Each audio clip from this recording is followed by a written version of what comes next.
Muy buenas tardes, estimados televidentes y radiantes. Como fue anunciado el pasado jueves, cuando el presidente y el primer ministro de nuestro país dieron a conocer la proyección de Cuba hacia la etapa post-COVID-19 y las 3 fases que se habían establecido para esa primera etapa de la recuperación de nuestro país, la segunda más centrada en la recuperación frente o el enfrentamiento a la crisis económica profunda que se está viviendo hoy en el mundo, pues anunciaban ellos que tendríamos a partir de hoy una serie de mesas redondas con los ministros del gobierno para profundizar, para ampliar en cómo se implementarían todas las medidas en estas 3 fases de recuperación del país. Esta primera mesa redonda tengo el placer de compartirla con la compañera Martelena Feitó Cabrera, ministra de Trabajo y Seguridad Social de nuestro país, y la compañera Macy Bolaño Weiss, ministra de Finanzas y Precios, 2 temas de importancia capital, de las que tienen, por supuesto, mayor impacto dentro de toda nuestra población y que nos permitirá profundizar en todos estos elementos. Inicialmente, el pasado viernes, el ministro de Salud Pública, el doctor José Ángel, había explicado que iba a estar con nosotros hoy lunes. Estaba anunciado inicialmente en esta mesa redonda. Lamentablemente tuvo el fallecimiento repentino de su mamá, y en mi nombre y en el nombre de la mesa redonda quiero poder transmitirle nuestras condolencias al doctor José Ángel. Así que les propongo que nos acompañen en esta mesa redonda de hoy. Información de primera mano sobre todas las medidas que en el orden laboral, de la asistencia social, de la seguridad social, de los tributos, del presupuesto, los precios y otros temas de interés, pues usted puede tener en cuenta y debe tener en cuenta hacia el desarrollo de las 3 fases de la primera etapa de la recuperación.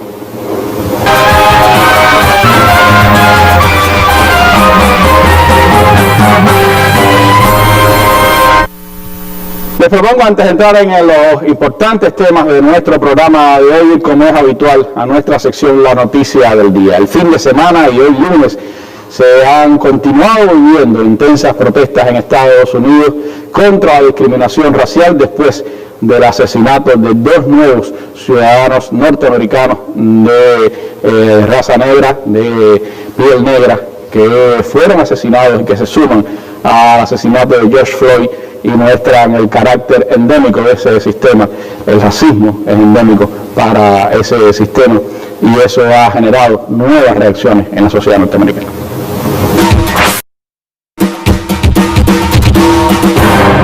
A las manifestaciones por la muerte de George Floyd se le sumó otro reclamo por la muerte de Rayshard Brooks en Atlanta. En la noche del sábado, el establecimiento de Wendy's, donde valieron a Brooks, fue prendido fuego durante las protestas. Este domingo por la noche, un pequeño grupo de manifestaciones continuaba en el centro de Washington, D.C. Algunos líderes dijeron que tenían la intención de tomar un puente o una carretera, aunque no dejaron en claro sus planes. Sí detallaron que iban a llevar adelante una protesta en forma pacífica. Mientras tanto, se conoció el informe de la autopsia de Rayshard Brooks, que indica que el joven recibió 2 disparos en la espalda. Informó la oficina del médico forense del condado de Fulton, Georgia, a través de un comunicado que detalla que Brooks murió por daños en los órganos y pérdida de sangre por causa de dichas heridas. La autopsia fue realizada este domingo critica la forma de muerte como homicidio. Esta protesta frente a la Casa Blanca es una de las decenas de concentraciones contra la violencia policial y el racismo que han vuelto a recorrer Estados Unidos. La muerte de George Floyd, hace 3 semanas se une la de Rayshard Brooks, el viernes en Atlanta. La violencia policial por motivos raciales en Estados Unidos ha dejado sin vida a un ciudadano latino y a otro ciudadano afroamericano. En la ciudad de Seattle, en la costa oeste, justamente el estado encima de California, durante 6 cuadras, a lo largo de 6 cuadras, y hoy se cumple una semana, los manifestantes han tomado esa parte de la ciudad y han llamado una zona autónoma. Lo importante entonces es que acá hay un estallido social en donde ya no solamente los afroamericanos que han salido a decir basta de sacarnos la rodilla sobre el cuello, basta de asfixiarnos, sino ahora la comunidad blanca está tomando clara conciencia de que este tipo de avasallamiento, este tipo de brutalidad no puede continuar y está teniendo un impacto político sumamente importante a menos de 5 meses de las elecciones presidenciales. El Consejo de Derechos Humanos de las Naciones Unidas aprobó por unanimidad la propuesta de países africanos de organizar un debate urgente sobre el racismo y la violencia policial. Animada por la protesta mundial que originó el asesinato de George Floyd, se adoptó la decisión en la 43ª sesión del Consejo, interrumpida desde marzo a consecuencia de la pandemia. La solicitud fue respaldada por los 47 miembros del Consejo. La prensa de los Estados Unidos sigue estos acontecimientos. Hay editoriales hoy, artículos que hablan de que el mundo está mirando a Estados Unidos, sin embargo, la policía sigue matando a ciudadanos afroamericanos como medio de los denominan, y es parte de ese panorama que hoy se vive en esa nación. Por un lado, manifestaciones evidentes y grandes en las calles, y por otro lado, el crecimiento, sigue creciendo la pandemia del COVID-19, en ese país. Entonces nosotros en nuestro tema central de la mesa de hoy, las medidas que nuestro país tomará en las distintas fases de la primera etapa de esta recuperación, la etapa post-COVID-19.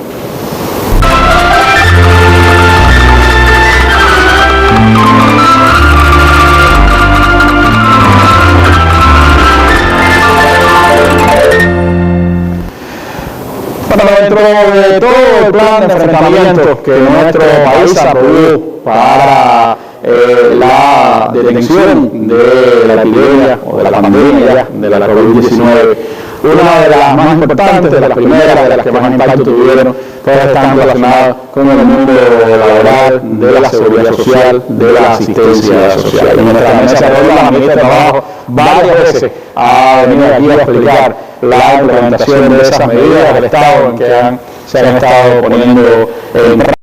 Y hoy, pues, regresa a nuestro programa para hablarnos de todo este proceso que en algunos países se ha llamado desconfinamiento. Nosotros llevamos la primera etapa post-COVID-19 que tiene 3 fases, como se ha explicado en esta mesa. Me gustaría, ministra, comenzar hablando, porque para poder situar un poco a nuestros espectadores, a nuestros radioyentes, en las diferentes etapas, me gustaría comenzar hablando con aquellas medidas del orden laboral, aquellas medidas que se mantienen vigentes durante las 3 etapas de las 3 fases, hemos dicho, de esta etapa post-COVID-19, cuáles son, cómo se van a ir aplicando o cómo se mantienen su aplicación en el tiempo.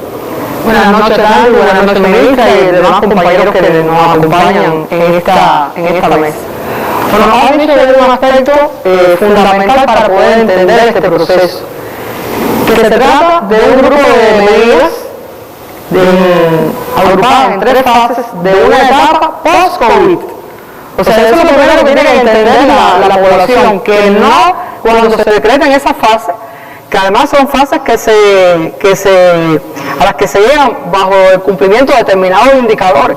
No es una decisión administrativa, es una decisión que está sujeta al cumplimiento de determinados indicadores.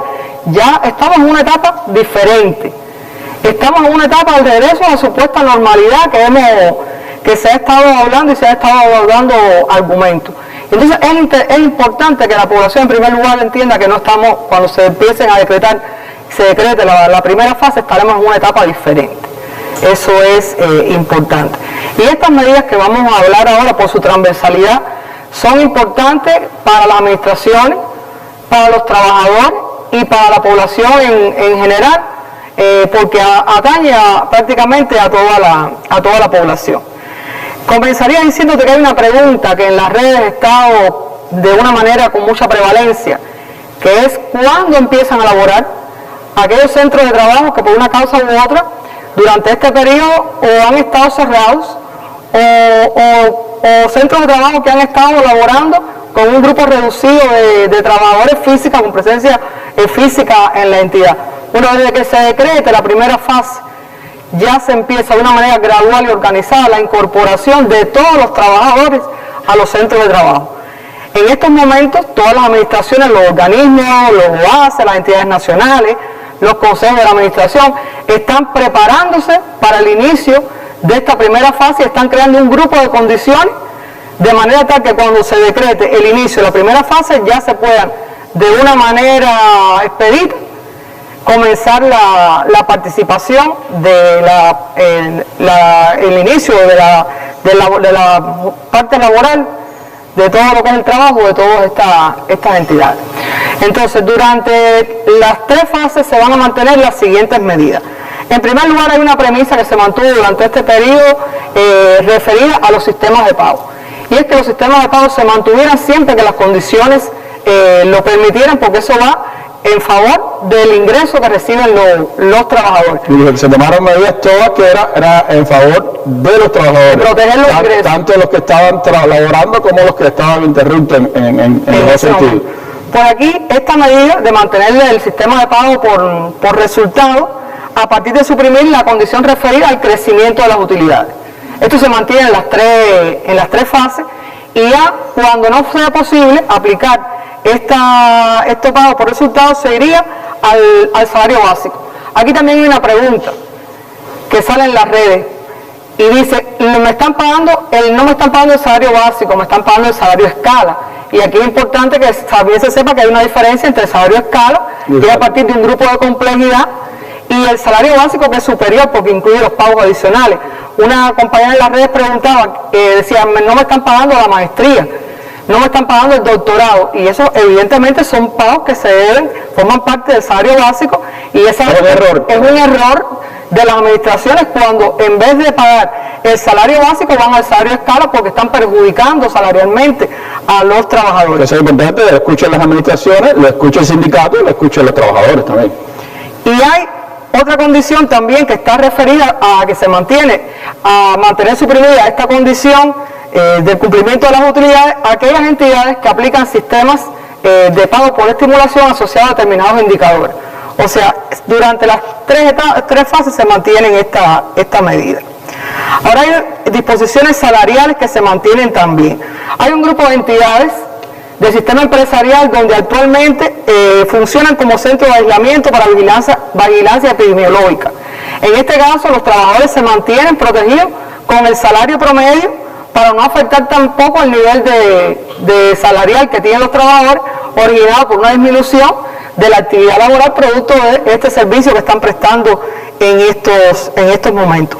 Y también se mantiene que aquellos trabajadores que están impedidos de asistir al trabajo porque se encuentran en vigilancia epidemiológica, en aislamiento, en sus domicilios, por un periodo de 14 días dispuestos por la autoridad sanitaria o por un periodo superior a este, si así fuera, estas personas también se van a mantener cobrando el 100% del salario básico durante el periodo en que dure ese aislamiento preventivo. También hay una prórroga de la extensión de la licencia no retribuida para aquellas madres que estaban de licencias complementarias por maternidad y que producto de otro grupo de regulaciones que se han adoptado, como el tema de la suspensión de otorgamiento de círculo, no se pueden incorporar al trabajo porque no tienen una persona que le cuide al niño y todavía no se ha hecho la apertura para el otorgamiento de nuevas matrículas en los círculos infantiles. Si no tienen que incorporarse a trabajar, puede seguir disfrutando de licencia no retribuida. Licencia no retribuida, eso es un derecho que se mantiene para las tres fases. Y también aquellos trabajadores que no han podido reincorporarse a su centro de trabajo porque se encontraban en el exterior por asuntos personales, y a partir de las restricciones de todos los viajes no se han podido incorporar, y se estableció que a estas personas se les extendiera también el periodo de licencia no retribuida. Aquí quiero aclarar lo siguiente: esto tiene que ser a solicitud del trabajador, eso es una premisa. Por favor, todos los trabajadores que nos están oyendo, que se encuentran en esta situación, a sus familiares, que se lo hagan saber, porque aquí sí va a ser a partir de la solicitud de esta persona. Y muy importante, que es una garantía en el empleo que tienen estas personas, de que aún encontrándose fuera del país por problemas personales, la entidad le va a mantener su plaza y cuando regresen al país se podrán incorporar sin ningún problema. Bueno, tienen que hacer la solicitud personalmente. Pero sí es importante que hagan la solicitud para tener una constancia de que esa persona también tiene un interés en mantener su puesto de trabajo porque va a regresar al país.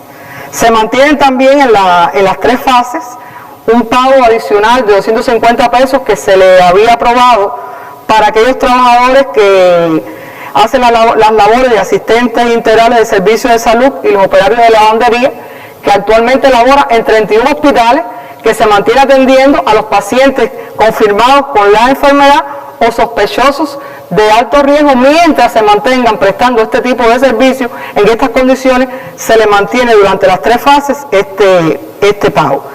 Y también una medida que se había aprobado, que era aquellos trabajadores que aún disminuyendo el nivel de actividad se mantenían, trabajadores por cuenta propia me refiero, se mantenían laborando, pero su nivel de actividad se había reducido, una protección al salario de los trabajadores, a los cuales hay que pagarles proporcional al tiempo real trabajado, pero siempre teniendo en cuenta el salario mínimo que está establecido en el país. O sea, nunca podrían pagarle a esos trabajadores menos que proporcionalmente al tiempo trabajado en relación con el salario mínimo del país, que es una protección que establece actualmente el Código de Trabajo. Es decir, es una obligación para aquellos trabajadores por cuenta propia que tienen contratado a otros trabajadores. Sí. Entonces, a aquellas personas que son arrendadores de vivienda, habitaciones y espacios, acuérdense que los trabajadores por cuenta propia se les permitió que pudieran ajustar el alcance de las actividades, y estas personas podrán continuar brindando servicios de alimentación en la medida de las posibilidades que tengan, aun cuando no haya clientes. O sea, esto también es uno de los aspectos que se mantiene para los arrendadores. Y también, igual que a los trabajadores del sector estatal, aquellos trabajadores por cuenta propia que son titulares de actividades que se encuentran fuera del país por motivos personales y en su lugar designaron a un trabajador contratado que responde por el cumplimiento de los deberes, puede mantenerse ese trabajador contratado hasta que el titular se pueda incorporar sin ningún tipo de problema. Hay una medida que está relacionada con las prestaciones monetarias temporales de la asistencia social. En este periodo, eso es una facultad que se descentralizó desde el Ministerio del Trabajo hasta las direcciones municipales de trabajo para la protección a los núcleos familiares donde se compruebe insuficiencia de ingresos. Esto es una medida que se tendrá que mantener inclusive en el tiempo, más allá de las 3 fases. En primer lugar, acota considerablemente el tiempo del trámite, porque eso era un proceso municipio, provincia, nación, y de regreso el mismo procedimiento.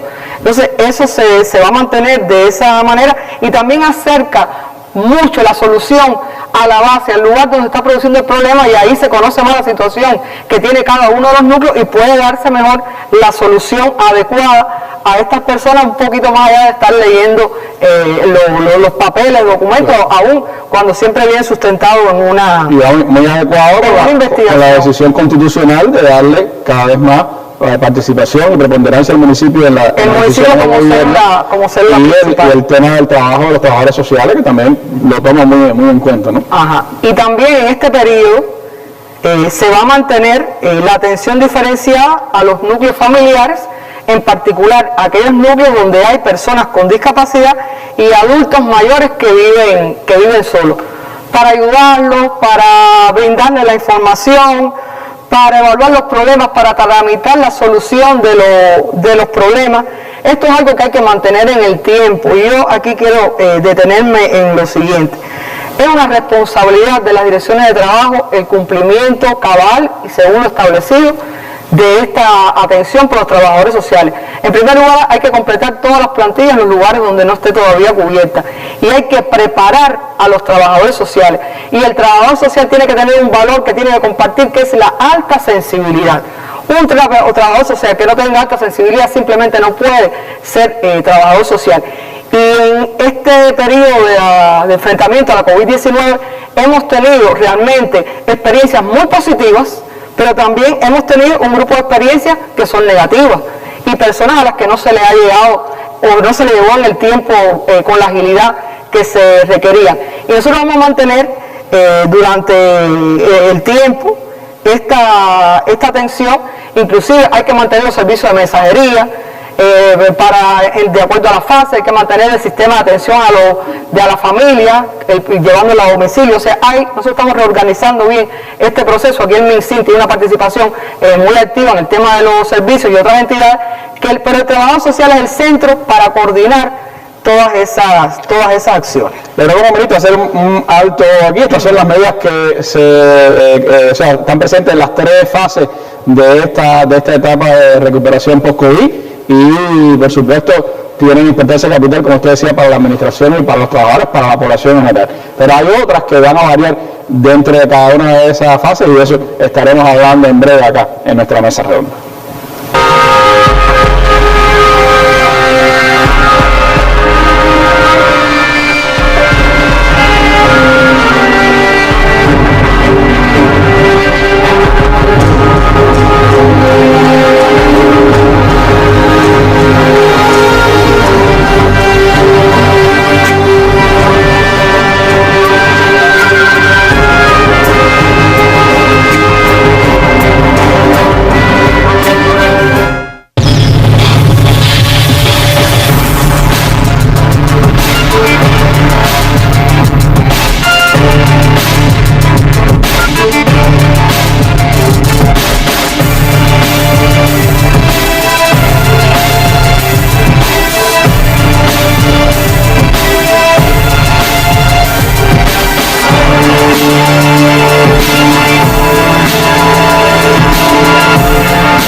Bueno, hay una parte de las numerosas medidas que en materia laboral, de asistencia social, de seguridad social, se adoptaron durante estos 3 meses de enfrentamiento intensivo del país a la COVID-19, que necesitan pues ser poco a poco reformadas durante el proceso de la etapa esta de recuperación. En estas 3 fases, ¿cómo se va a manifestar, ministra, las adecuaciones a algunas de esas medidas que son de impacto general, de impacto para todos los trabajadores y también de impacto social, porque tienen que ver con temas que son directamente sensibles a sectores importantes de nuestra población? Comienzo por una medida que ha tenido un impacto bastante grande, que es el trabajo a distancia. Una medida que hay que fomentar para todas las actividades donde se justifique que se va a realizar en la primera fase, tal como lo hemos hecho hasta ahora. Actualmente tenemos más de 600.000 trabajadores que laboran a distancia. Es la cifra más alta que tenemos prácticamente en la historia del uso del trabajo a distancia en el país. Hay un grupo elevado de trabajadores que laboran en esta modalidad, y hay una pregunta también que es recurrente en las redes de los trabajadores y una preocupación de un grupo de personas que están laborando a distancia, que tienen todas las condiciones para laborar a distancia y están preocupados por si posteriormente en esta fase se van a poder mantener realizando el trabajo a distancia o si no van a poder realizar a distancia. Aquí las administraciones juegan un papel importante y los trabajadores y el sindicato tienen que contribuir también a que esta medida no tenga una regresión de una manera drástica. Nosotros lo primero que estamos diciendo es que todas las entidades tienen que definir cuáles son aquellos cargos en que puede hacerse teletrabajo. Ahora, con una concepción no tan rígida de que usted está o trabajando a distancia o usted está presencialmente y son excluyentes las modalidades. No. Usted puede en determinado momento laborar a distancia de una manera parcial, combinado con la presencia suya en la oficina, o por la naturaleza de la actividad usted puede de manera permanente laborar, hacer trabajo a distancia. Aquí, ¿qué es lo importante? Lo importante es que en primer lugar haya definido un contenido de trabajo que esa persona pueda realizar, que el resultado del trabajo sea medible y que haya un sistema de control para eso, porque también el jefe de la entidad adquiere una responsabilidad con esa autorización que está realizando. Y hay un tema que el Ministerio de Comunicaciones ha insistido, que es lo concerniente al manejo de la información clasificada y el tema de la ciberseguridad. O sea, usted puede hacer ese trabajo de distancia, pero usted tiene que cumplir un grupo de normas en esta materia. Información clasificada, lo que es información clasificada, usted no lo debe trabajar a domicilio porque usted está sacando los documentos del centro de trabajo, hay un peligro de que le pase algo a esa información, que caiga en manos de personas que no están autorizadas. Y esto es importante, igual que los temas relacionados ya propiamente con la ciberseguridad. El trabajo de distancia, yo siempre que pueda voy a reiterar que verdaderamente tiene muchas ventajas. Tiene muchas ventajas para la administración, porque se hace el trabajo, se ahorran los recursos, hay una productividad del trabajador y hay una combinación que se hace entre la vida laboral con la vida familiar, porque a veces muchos trabajadores permanecen durante largas horas en la oficina y prácticamente a veces no están en su casa. Entonces, el trabajo a distancia permite y facilita esa combinación de intereses de la administración y de los trabajadores. Y es una medida que nosotros vamos a seguir potenciando, vamos a seguir controlando y vamos a seguir insistiendo porque se mantenga en el tiempo y que se cree en Cuba, en todas las entidades laborales, una cultura de trabajo a distancia. Y como parte de la informatización de la sociedad, en la medida en que se vayan ampliando todas las redes y todas las posibilidades desde el punto de vista de la informática, este trabajo a distancia tendrá una mayor dimensión en el tiempo. Y para las administraciones vamos a tener en cuenta que vamos a la etapa de recuperación en estas 3 fases de trabajo formal, la enfermedad está ahí. Y hemos visto que en los últimos tiempos la mayor parte de los incidentes se mandan en centros laborales. Si usted logra que no esté saturado de trabajadores su lugar de trabajo y están haciendo bien desde la casa, yo creo que le más inteligente es también mantener esa posibilidad de trabajo a distancia. Vale mucho la inteligencia actual de las administraciones, sin duda. Totalmente de acuerdo. Fíjense que yo siempre digo la gradualidad de la incorporación al trabajo. No es que nosotros terminemos hoy de una manera y el otro día ya todo esté como si no hubiera pasado nada. Hay que crear condiciones y ese distanciamiento físico y el aislamiento social también son cuestiones que por problemas de seguridad hay que mantener. Y el trabajo a distancia es la medida que por excelencia tributa más a este objetivo. Ahora, hay una medida que es el tratamiento laboral a la interrupción laboral, que en la primera y la segunda fase se mantiene tal cual está diseñada la medida. En las redes sociales hay muchas dudas, muchas preguntas, incomprensiones, inclusive opiniones sobre este asunto de las interrupciones. ¿Qué se previó? Se previó, en primer lugar, que es también un principio de política, que ante interrupciones laborales se defienda el cambio de labor. ¿Por qué? Porque la principal seguridad que nosotros podemos dar a los trabajadores es el empleo.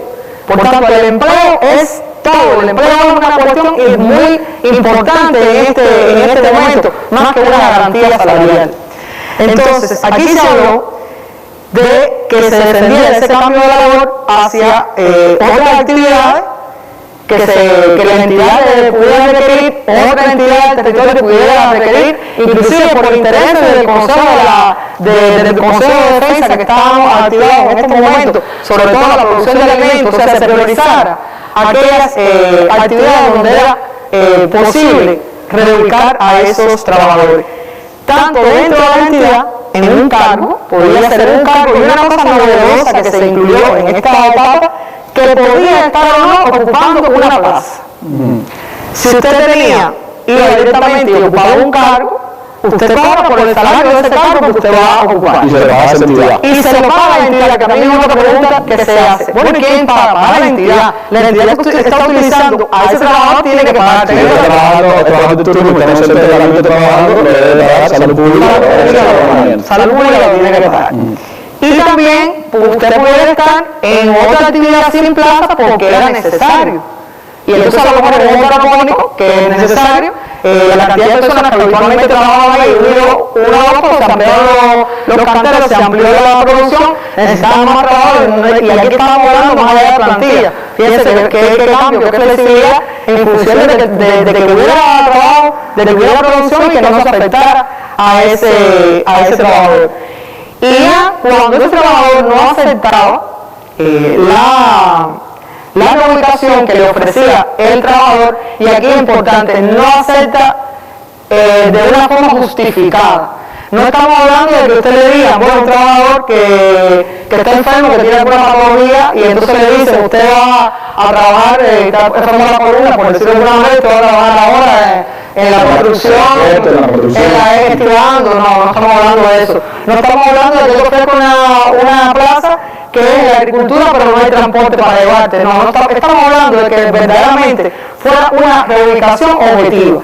Y en ese caso, si el trabajador no aceptaba, entonces simplemente lo que se hace en estas dos fases, primera y segunda fase, es que usted no cobra ninguna garantía y mantiene el vínculo laboral con la entidad.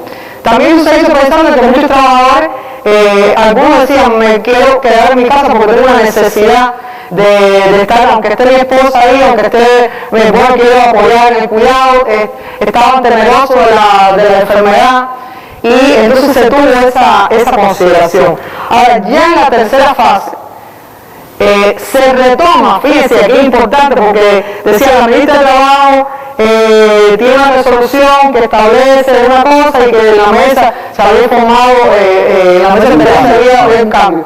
No, es así. O sea, la primera y la segunda fase se mantiene lo previsto para la etapa de enfrentamiento a la pandemia. Y ya en la tercera fase se retoma lo que establece el reglamento del Código de Trabajo. O sea, no es nada nuevo. Es así. Usted tiene derecho al cobro del 100% de la garantía salarial durante el primer mes, y de cursado este mes no procede ningún pago de garantía salarial. Y si usted no acepta injustificadamente la oferta de empleo que le hace la administración, simplemente cesa el vínculo laboral, porque usted no tiene tanta necesidad de trabajar. Y hay otra persona no que puede ocupar su plaza. Y eso es una diferencia que se está para la tercera fase.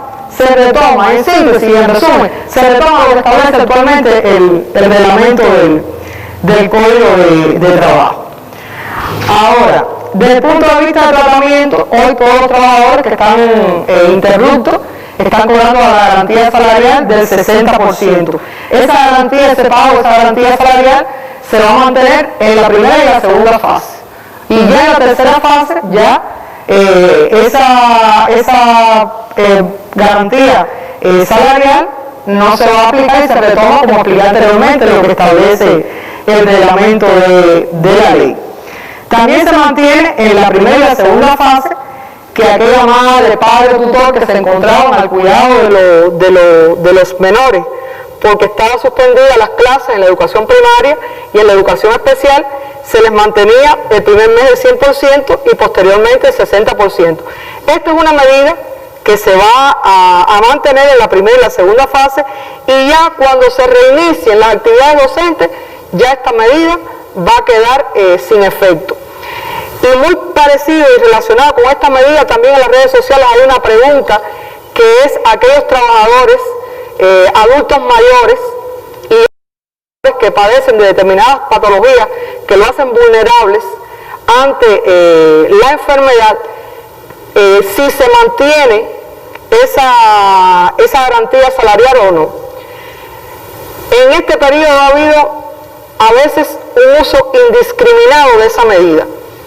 Y nosotros lo hemos conocido porque trabajadores que tienen 60 años y más, que son adultos mayores, pero que se encuentran bien, o que tienen una hipertensión pero la tienen controlada, y esas personas no se sienten mal, se sienten físicamente bien, y la administración le dice, tú eres un adulto mayor, te voy para tu casa.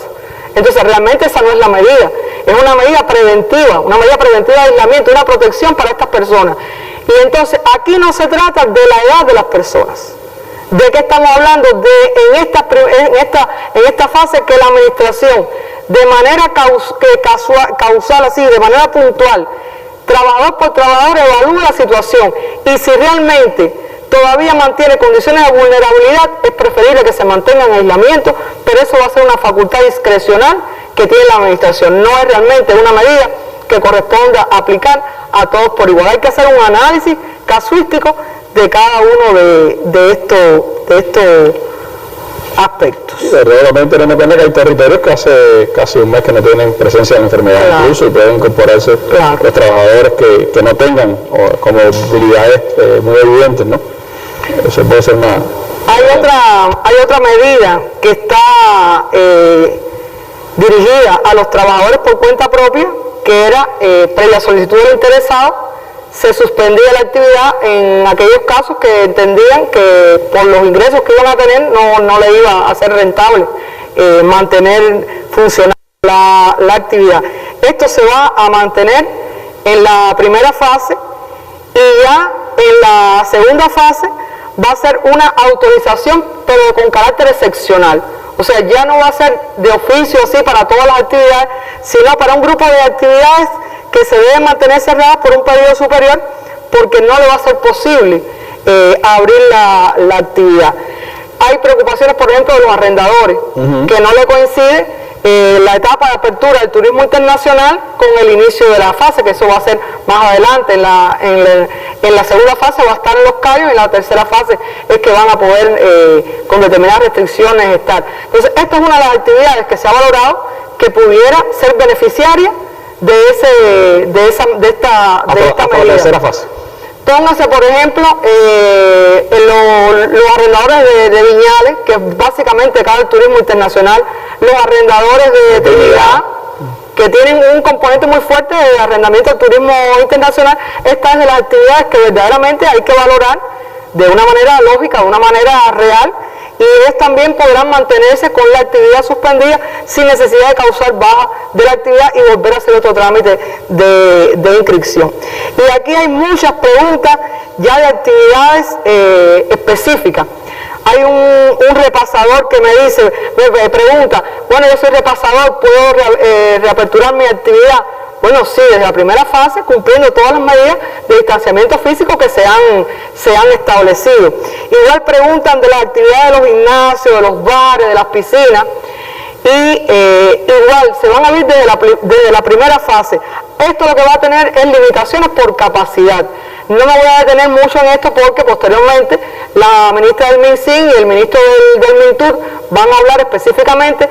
Aquí lo que vamos a adelantar solamente es que lo mismo que se aplique para el sector estatal es lo mismo que se va a aplicar para el sector no estatal. En igualdad de condiciones no va a haber ningún tipo de diferencia, pero sí decirle que ya se van a poder abrir desde la primera fase.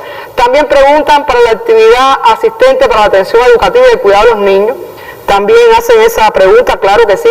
Eso es inclusive una actividad que su concepción tiene ese distanciamiento, inclusive tiene 2 metros cuadrados por niño, en la capacidad que pueden tener desde que está concebido. Desde que está concebido. Esta es una actividad que no tiene ninguna situación. ¿Puede reabrir en la primera fase? Ajá. Está el tema de las áreas comunes para el ejercicio de la actividad de trabajo por cuenta propia. Esto no se pueden abrir como mismo estaban ahora, que no estaban con el orden requerido, con la cantidad de personas requeridas. Esto hay que abrirlo, pero hay que abrirlo también con un nivel de condiciones. Aquí hay una responsabilidad directa de los gobiernos en este tema. Y hay otro grupo de personas que preguntan por actividades que están suspendidas. Y dice, la ministra de Trabajo tiene suspendido esta actividad. Por ejemplo, hablan de 2 actividades: el vendedor mayorista de productos agropecuarios y el programador de equipos de cómputo. Es unas preguntas también que constantemente nos hacen en las redes. Y esto está suspendido, no es que sea por el trabajo por cuenta propia, es porque se está haciendo un análisis completo de la comercialización en el país y de las formas de comercialización, y cuando se haga esa propuesta y se apruebe esa política, bueno, se podrán abrir esas actividades porque forma parte de esto. Igual el Ministerio de Comunicaciones está haciendo todo el análisis integral de todo el tema de los informáticos en sus diferentes modalidades, y también en dependencia de lo que se apruebe en esas políticas será lo que se determine para para el trabajo por cuenta propia. Y el instructor de automovilismo, que también han preguntado, esto es una actividad que se abre de acuerdo a lo establecido por el Ministerio del Transporte, porque forma parte de los servicios auxiliares y conexos del transporte, se abrirá en la tercera fase. Esto desde el punto de vista puntual de algunas actividades, lo que está pasando.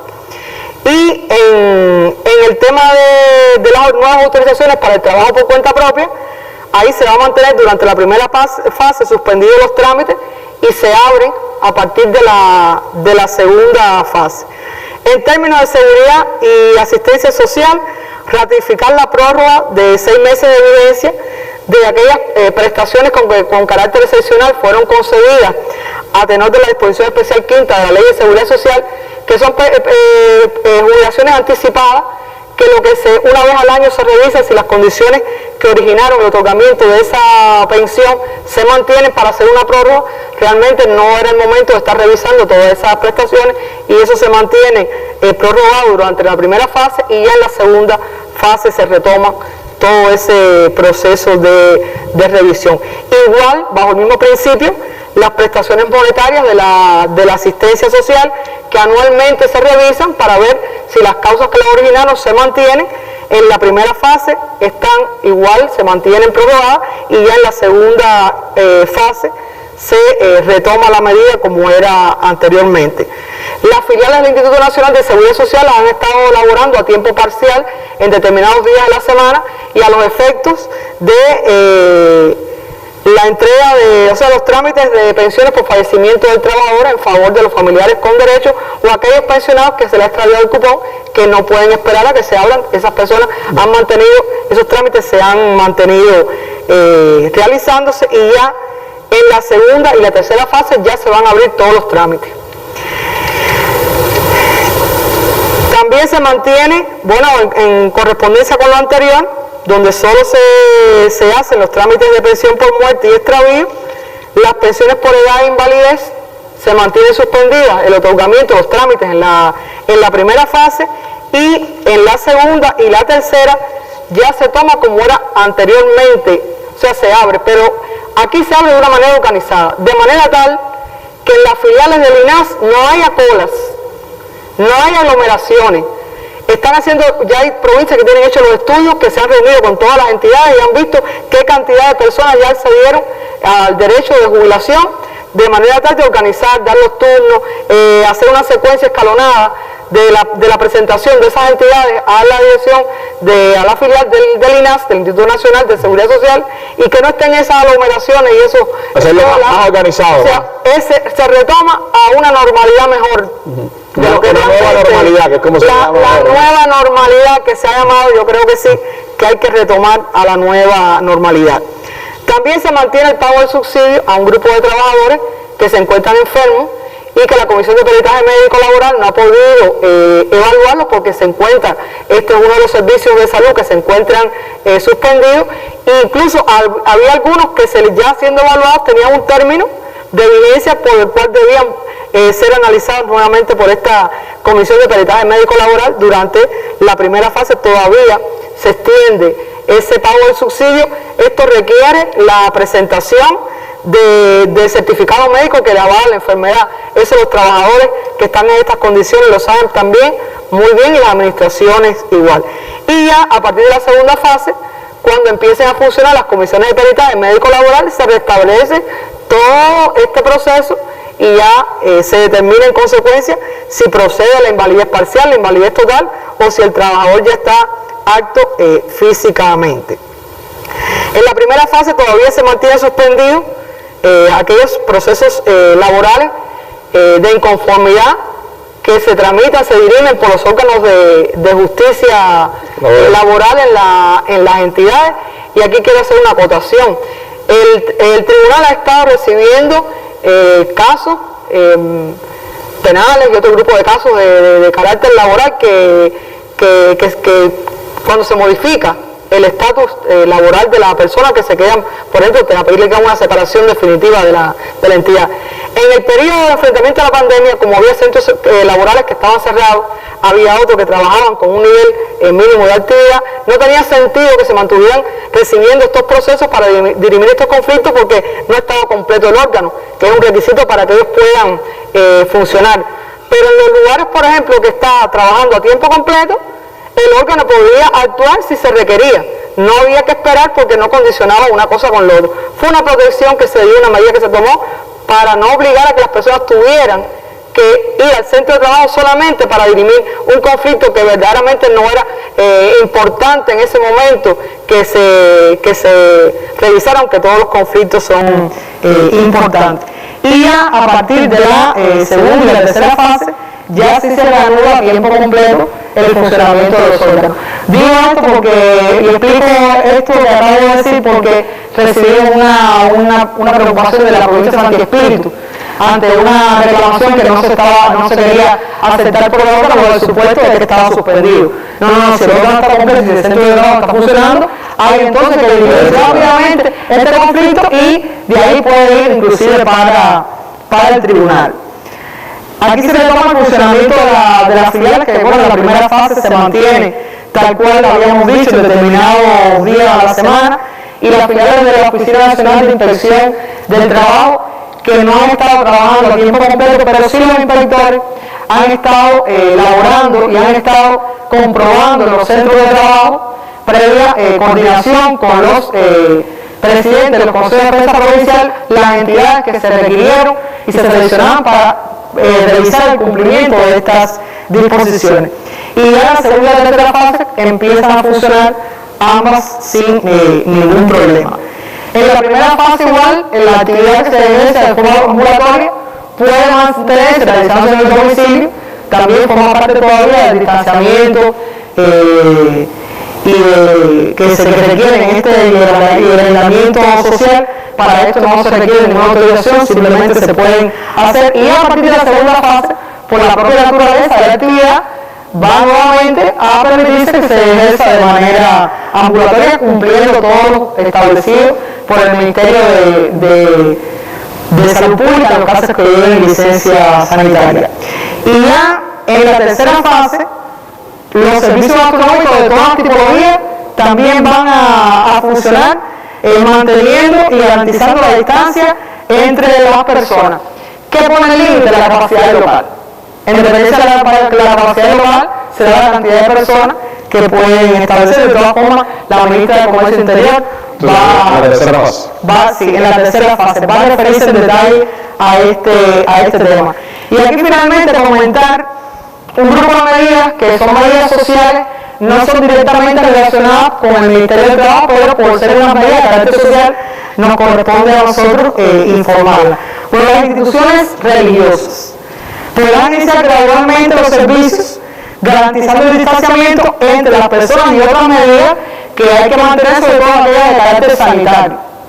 Eso es importante.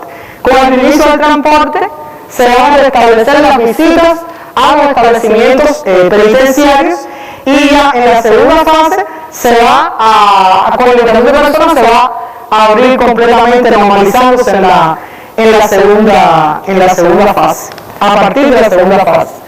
También en los talleres donde laboran las personas con discapacidad se van a aperturar desde la primera fase, en la medida en que estén disponibles las materias primas que ellos requieren para ello. Y finalmente, que es una medida que está muy esperada por los jóvenes que actualmente cumplen honrosamente el servicio militar activo, que desde la primera fase, para estos reclutas, se restablecen los pases. Hasta aquí la información que tenía para compartir en la mesa. Bueno, amplia información que implica medidas que se mantienen a lo largo de las tres fases, otras que cambian en medio de esta fase, y que sin duda pues atañe a casi toda la sociedad cubana. Ahora mismo, de manera instantánea, Cuba Debate está haciendo cobertura de esta mesa redonda. Ahí estarán los detalles para quienes quieran profundizar, y estoy seguro, ministra, que mañana su equipo de comunicación estará también respondiendo a las preguntas, interrogantes que pueda tener la población sobre todas estas medidas, así que los invito a que también puedan profundizar ahí en las páginas digitales de Google. Muchísimas gracias por la información.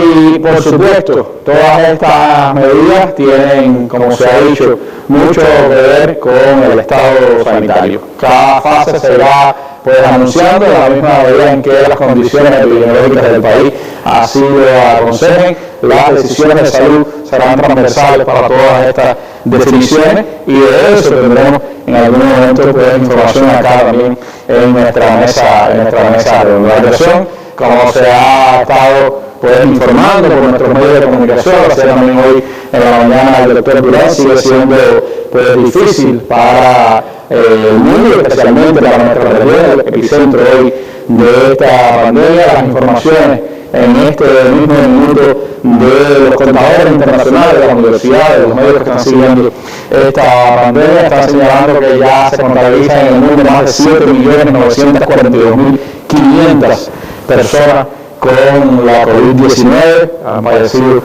la enfermedad, se acerca ya prácticamente a los 8 millones, y han fallecido 434.169 personas en todos estos meses de enfrentamiento a la enfermedad. Estados Unidos sigue siendo el país con más casos, 2.115.143 y 115.978 muertos, y Brasil, el otro gigante de esta parte del mundo, es el segundo país con más casos, 867.624, ahora mismo casi 1 millón, y además el segundo país también ya con más muertes, superando al Reino Unido de la Gran Bretaña con 43.332 fallecidos. Brasil en estos días. Son parte de las cifras, de las realidades que se viven con la enfermedad, y que también lo ilustra este resumen de las televisiones internacionales. Estados Unidos, ya que cuenta con más de 2.094.000 infectados en todo el territorio, según los datos más recientes de la Universidad Johns Hopkins. Allí, los muertos por la pandemia superan los 115.000 durante este domingo.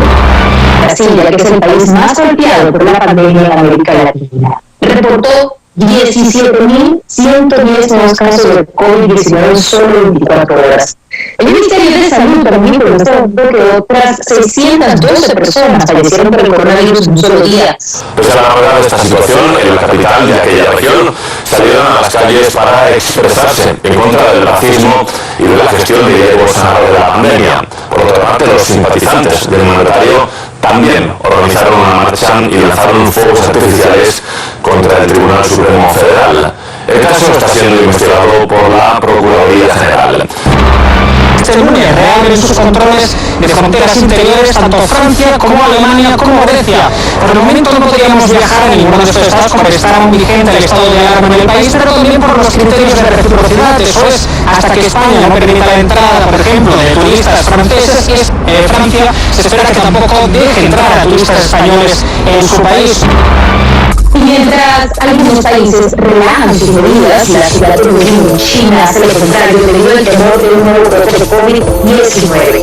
Esto ocurre luego de que un mercado popular se registraran 26 nuevos casos de la enfermedad.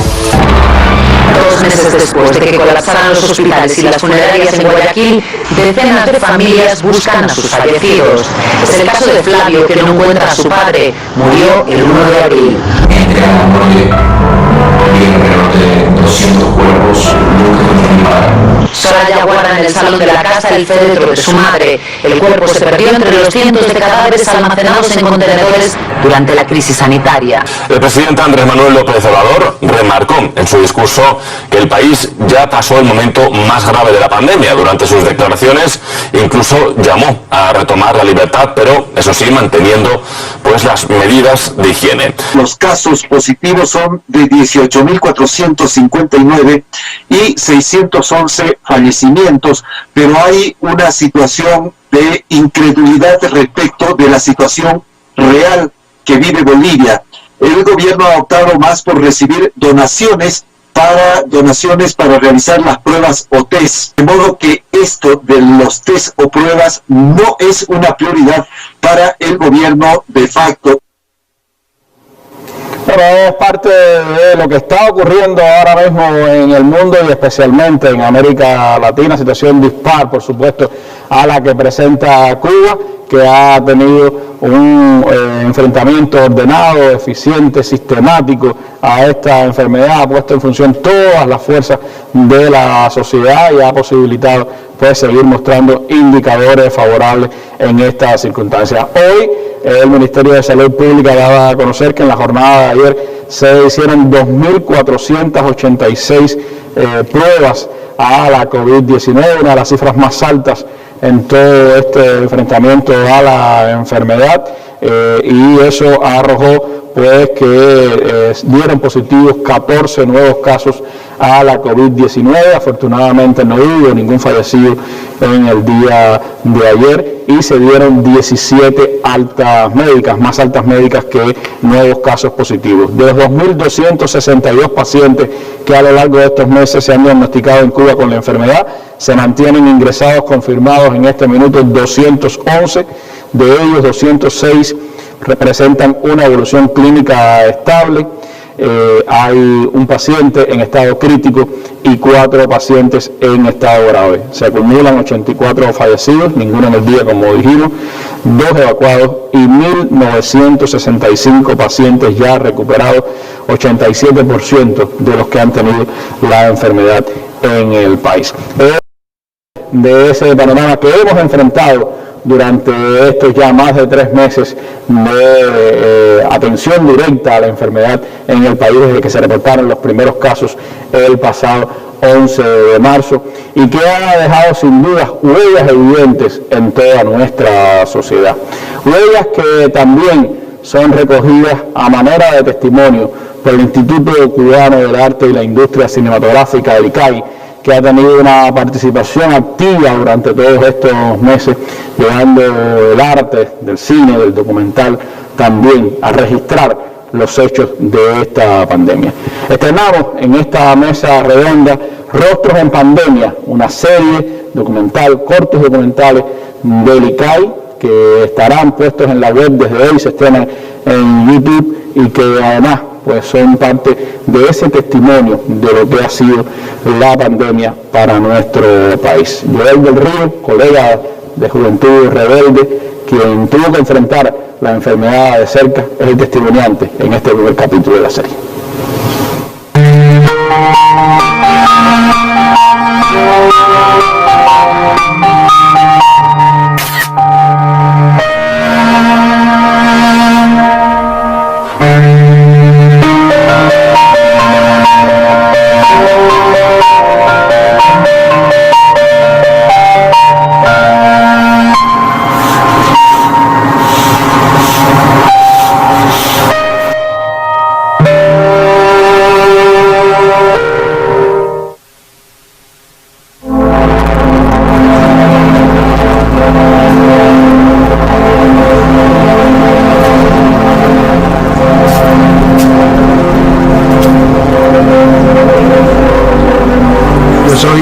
Del Río, crítico de cine y periodista, sobre todo periodista, más que todo periodista. Es imposible decirlas todas en tan poco tiempo, pero lo principal que aprendí es que tengo, difícil de contar, pero tengo mucha más gente que me quiere de la que yo suponía. Eso primero.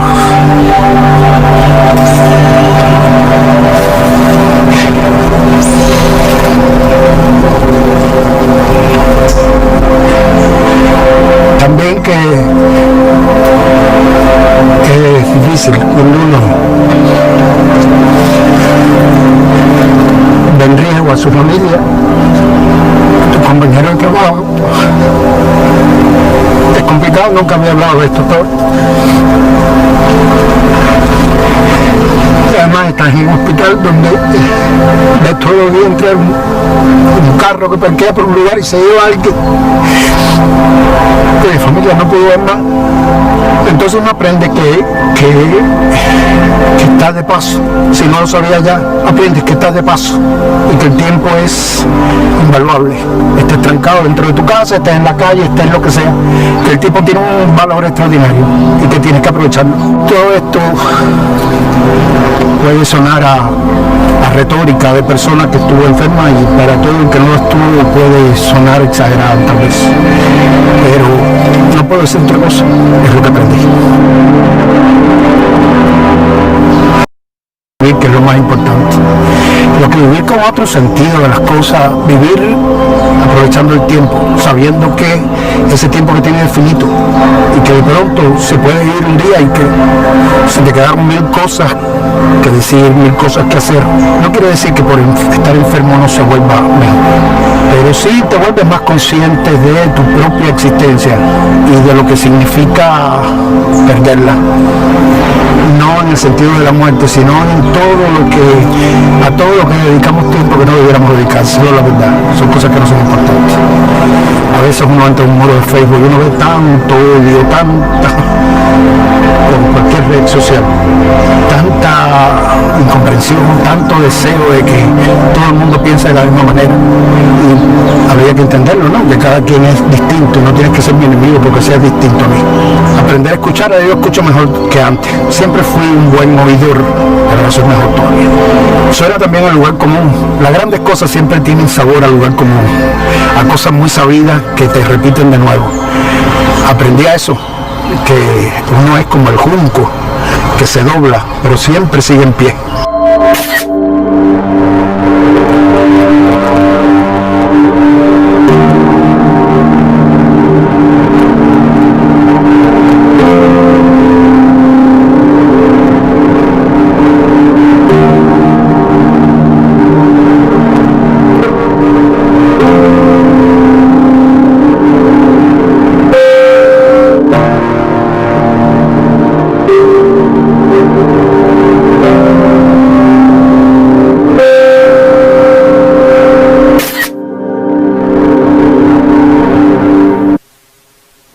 Muchísimas gracias a Licay, especialmente a Arturo Santana, por dejarnos estos recuerdos, estos testimonios, estos rostros de la pandemia, una serie que estarán estrenando lunes, miércoles y viernes y que nosotros pues estaremos también retomando acá en la mesa redonda. Cortos que nos muestran lo que ha sido esta batalla para este país, lo que significa estar venciendo frente a esa terrible enfermedad. Pero hay mucho todavía que contar de cómo lo seguiremos haciendo, y de eso pues hablaremos en breve con la ministra de Finanzas y Previsión de nuestro país.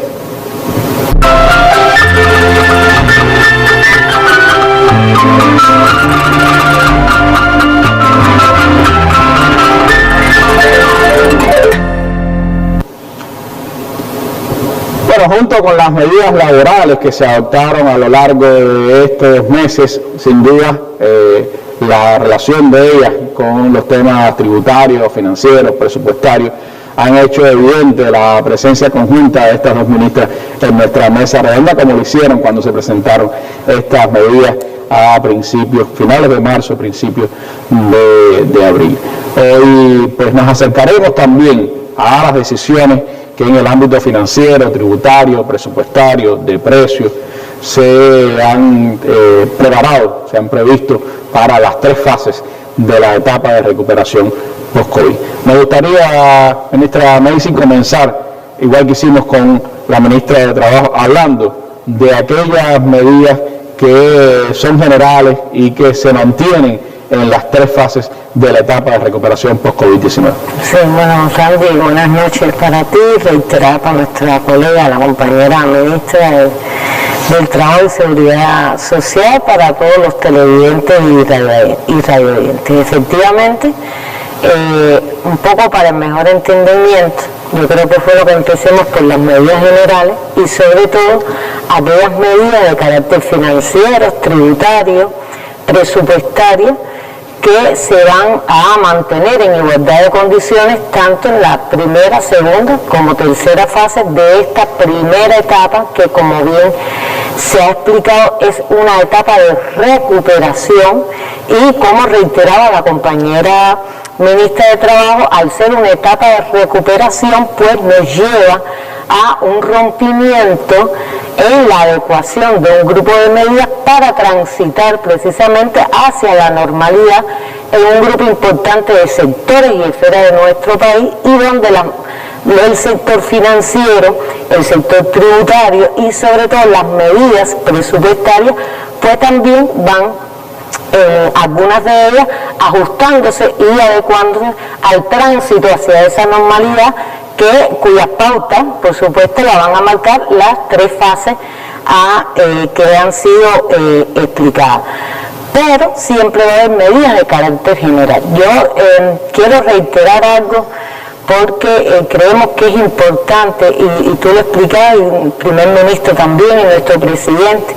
Incluso hay una referencia importante en el recién artículo publicado por nuestro presidente y un destacado científico en cómo nuestro país, desde un inicio, para el respaldo y el enfrentamiento a esta pandemia, que además poco conocida, que además nos ponía en determinadas condiciones, Cuba fue uno de los países que desde el principio consiguió todo el respaldo de las medidas presupuestarias y de los paquetes fiscales en función también de salvar vidas y en función de respaldar precisamente desde el presupuesto todas las medidas higiénico-sanitarias y todo el respaldo desde el punto de vista financiero para la vitalidad y sostenibilidad de todos los centros, tanto hospitalarios como los de aislamiento, unido por supuesto a la prioridad de los recursos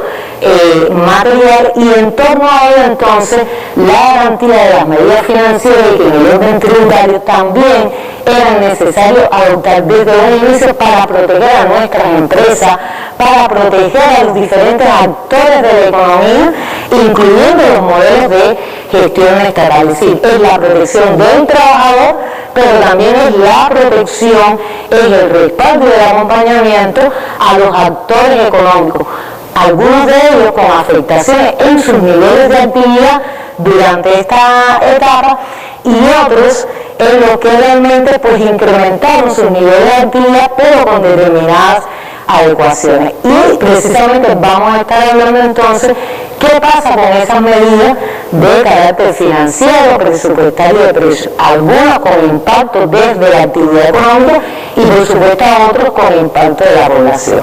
Entonces, por ejemplo, ¿de qué medidas generales estamos hablando? En primer lugar, yo creo que aquí hay que ratificar algo que se decía por la dirección del país y lo reiteraba el viceprimer ministro Alejandro en la intervención del jueves último, la necesidad del ahorro energético, la necesidad de que tenemos que, para evitar afectaciones en el servicio de electricidad a la población, se mantengan todas las medidas de ahorro. Por tanto, esta es una medida transversal de carácter general y que también transita por el nivel de responsabilidad que tengamos todas las entidades del país de contribuir a esto y sobre todo al desplazamiento de las actividades productivas en los horarios picos que nos permitan entonces estar en mejores condiciones de racionalizar el uso de combustible y evitarnos por supuesto los apagones, lo que se ha ido logrando hasta este momento, y como la población aprecia desde los noticiarios, pues a través del Consejo Energético que preside además nuestro comandante de la revolución, el compañero Ramiro Valdés, pues hay un chequeo sistemático a este tema. Estamos hablando de la energía eléctrica, pero yo creo que tenemos que ir hacia ratificar todas las medidas de ahorro, tanto en los recursos materiales, en los recursos financieros y sobre todo la reducción de gastos en todos los sectores, tanto en el sector presupuestado, que está siendo objeto de un ajuste precisamente a partir de todas estas medidas que se han ido adoptando y sobre todo las proyecciones en la economía y por supuesto teniendo presente las prioridades. También se dan y se mantiene como medida general que aquellas pérdidas que se produzcan en las empresas, es decir, en el sistema empresarial asociadas o generadas por el enfrentamiento a esta pandemia o como resultado de ello, pues se cubran, las empresas puedan cubrirlas con sus propios recursos y con sus propias reservas. Fíjense que han sido creadas para asumir pérdidas y contingencias.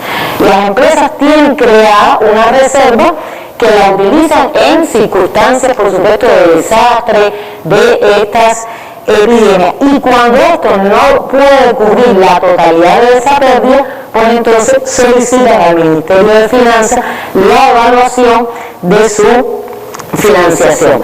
Esto en todos los sectores de la economía y en el sistema empresarial donde se ve la misma. Asimismo, se mantienen durante las 3 fases de la primera etapa de recuperación la evaluación de aquellos casos de las entidades empresariales que necesiten los aplazamientos en el pago de los impuestos, sobre todo en el impuesto sobre las utilidades derivado de ese resultado empresarial y el rendimiento de la inversión, porque la afectación en determinados niveles de actividad e incluso también las medidas que en su momento orientamos para que se facturaran en niveles aceptables hacia ese consumo social, pues pueden afectar en determinado momento o temporalmente o en función de la pérdida que tenga la empresa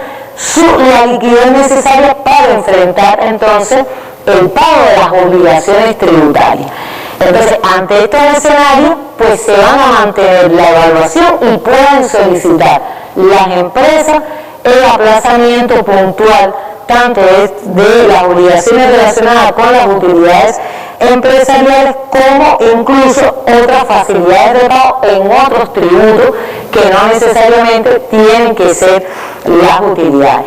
Además, reiterar que esta medida, incluso que se mantiene en las 3 fases y que son entendibles, también se aplica en el sector de la inversión extranjera, porque ha habido modalidades de inversión extranjera que han tenido esta afectación. Pero además nos ha llegado la preocupación también de las cooperativas no agropecuarias, incluso de otras cooperativas también que han tenido afectaciones en su nivel de actividad, ya sean porque han tenido una reducción importante del servicio que prestan o porque han reducido los precios o los valores a lo que los prestan, y otras incluso que han tenido que cerrar en determinados momentos. Bueno, las cooperativas también pueden hacer esta evaluación porque también dentro de las normas financieras y contables que llevan, pues tienen la creación de estas reservas a las que nos referimos y pueden solicitar ante la administración tributaria, ante una falta de liquidez, pues entonces la solicitud del aplazamiento de pago de sus obligaciones. ¿Tendrá algún interés por la mora, por el pago? Explicar y reiterar también que cuando este aplazamiento se da por estas circunstancias, se reitera que todos estos aplazamientos a las personas adultas es sin intereses moratorios.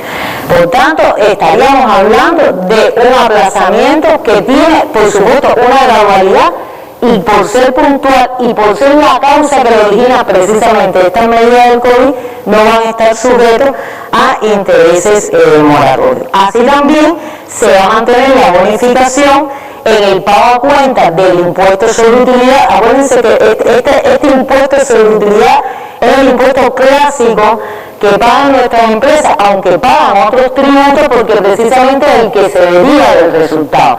Al tener afectaciones, pues pueden solicitar la aplicación de una bonificación, es decir, pagar menos impuestos que el que está establecido en la legislación. Hoy el impuesto sobre utilidad de las empresas estatales tiene como tipo impositivo la aplicación de un 35% de la utilidad y pueden pedir se le aplique hasta un 25% y así según el sector de que se trate, y por supuesto es a solicitud de las empresas. También aplicable al sector de la inversión extranjera. Pero también se queda en las 3 fases la necesaria medida a la que nos referíamos inicialmente de la contención del gasto en el sector empresarial.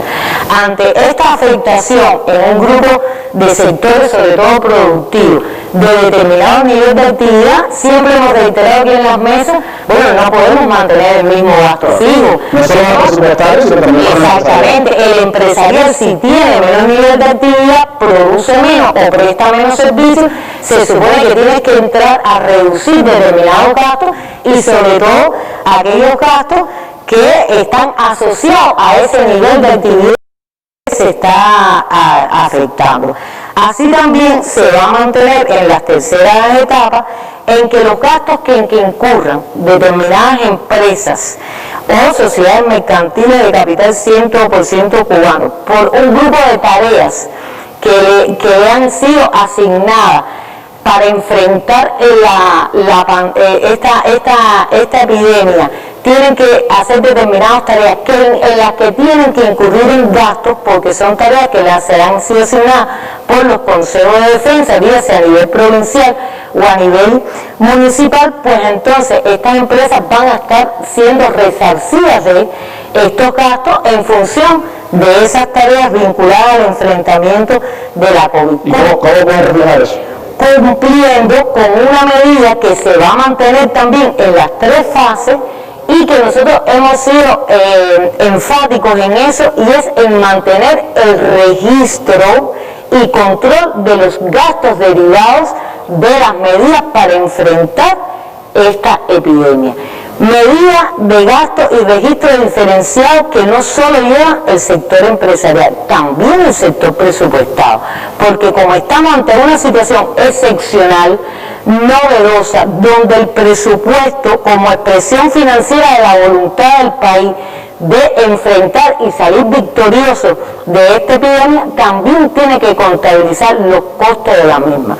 Y como siempre hemos hablado, estaremos incluso divulgando con los ajustes del presupuesto 2020 el costo incluso de estas medidas, que ha tenido un costo importante para el presupuesto del Estado, del cual nos tenemos que recuperar. Por eso estaremos hablando de la estrategia, por eso estaremos hablando que hay medidas que ya van a tener una gradualidad en la fase, porque necesitamos que todos trabajemos cuidando las medidas de distanciamiento físico, cuidándonos además de la concentración de personas, cumpliendo con todas las medidas sanitarias, pero el país necesita que se produzca, primero para que haya bienes para la población, y segundo para que haya ingresos que puedan ser redistribuidos en función de la sostenibilidad de las actividades sociales del país, bueno, todos sabemos que si algo ha dado muestra esta etapa es precisamente que nuestro país, en términos de beneficios sociales, de desarrollo social, ha estado preparada para enfrentar situaciones como esta, precisamente por la prioridad que se le da a la salud pública en Cuba. Y algo que se refería a la compañera Marta, y que creemos que tiene que ser parte ya del sistema de trabajo de la ONAD, que es precisamente la atención diferenciada a los contribuyentes que son adultos mayores. Esa medida por parte de la Oficina de Administración Tributaria RANDI llegó para quedarse. Es decir, yo creo que esta es de las medidas que seguirán funcionando. Nuestro país, en términos de dinámica demográfica, es un país que va hacia el envejecimiento, y entonces necesitamos también atender a nuestros contribuyentes adultos mayores de una manera más personalizada, de una manera más directa, y que se siente también atendido no solo por las instituciones sociales, sino por su administración tributaria, de la que ellos entonces son contribuyentes. Y esa es una medida que la ONAD va a mantener no solo por vía telefónica, sino también a través de la visita a estos contribuyentes, correo electrónico, es decir, todas las medidas o acciones que puedan adoptarse para evitar que nuestros contribuyentes adultos mayores se trasladen a las oficinas. Son parte de las medidas que se han tomado, que muestran las potencialidades que tenemos para dar mejores servicios a nuestro pueblo y también de las cosas que nos muestran reservas que todavía tenemos en temas como estos. Pero hay otras decisiones, ministras, que sí van a tener adecuaciones durante las 3 fases de esta etapa de recuperación, esta primera etapa de recuperación de la COVID-19. Me gustaría concentrarme en este primer momento en los temas presupuestarios y tributarios que tienen un impacto particular en toda la sociedad y que van a tener varias de esas medidas de adecuaciones en estas tres fases. ¿Nos podría explicar en esos 2 ámbitos, presupuesto y el tema tributario, cuáles son las adecuaciones? Sí, hay un grupo de medidas que hemos adoptado que van a tener adecuación. Vamos a explicar en primer lugar algunas tributarias, pero que al propio tiempo tienen un impacto en los financiamientos. Por ejemplo, una de las medidas que se adoptaron en correspondencia también con las medidas adoptadas por la Dirección del País en los tratamientos laborales y de garantías salariales es que ante el pago de garantías salariales que reciben los trabajadores no se está gravando el impuesto sobre ingresos personales y la contribución especial a la seguridad social. Pero al propio tiempo las entidades empleadoras, cuando pagan la garantía salarial, no tributan al presupuesto por esa garantía el impuesto por la utilización de la fuerza de trabajo que en condiciones normales pagan, ni la contribución a la seguridad social. Esta medida, y quiero aclarar incluso porque en la norma nuestra se acota que la contribución a la seguridad social en el caso del sector presupuestado a partir de que reciban el 60% como garantía salarial, porque el primer mes el trabajador recibió el 100%, estas medidas de no pago de la contribución y el impuesto sobre ingresos personales, estamos hablando del trabajador estatal, del trabajador que está presente tanto en la empresa estatal como presupuestado, y del no pago de los impuestos asociados a las garantías, a los salarios por parte de las entidades, se mantienen en la primera fase y en la segunda fase.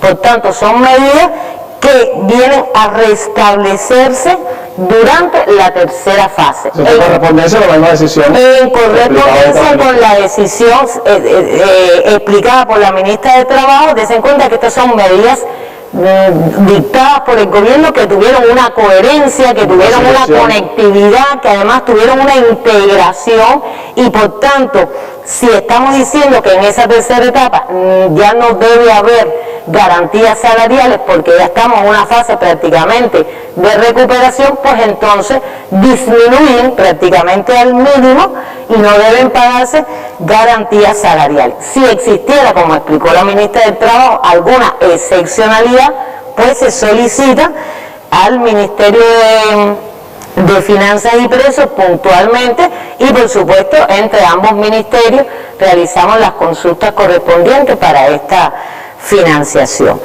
Está también el financiamiento del presupuesto a las entidades empresariales de los recursos que hoy están requiriendo para entonces poder hacer frente a esa garantía salarial. Hay sectores como el sector del turismo que tiene una afectación importante en sus ingresos, y aun cuando hay un grupo de trabajadores que se mantienen en las labores de mantenimiento, de sostenimiento de nuestras instalaciones hoteleras, hay un grupo de trabajadores que están interruptos laboralmente. Pero también tenemos que tener en cuenta, por ejemplo, que hay una afectación en sus ingresos en esas empresas de turismo porque su principal actividad no la están realizando. Entonces ahí está el respaldo del presupuesto ante el pago de esa garantía salarial, así como otros sectores como explicamos también el sector empresarial de la cultura, que se han respaldado un grupo de garantías salariales. Entonces ese financiamiento se mantiene en la primera fase de recuperación, y en la segunda y tercera fase, donde ya vamos a una mayor recuperación, donde los niveles de actividad empiezan entonces a adecuarse y empiezan a generarse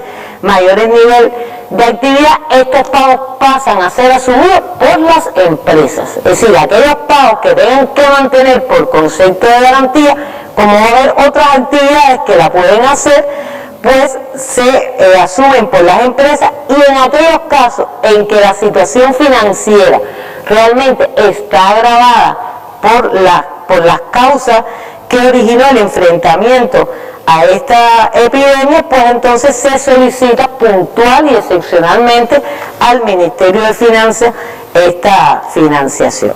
Ahora vamos a hablar un poco de las obligaciones tributarias en el sector no estatal. Ya hablamos un poco de las obligaciones tributarias, qué tratamiento van a tener en el sector empresarial, que incluso se quedan en las 3 fases.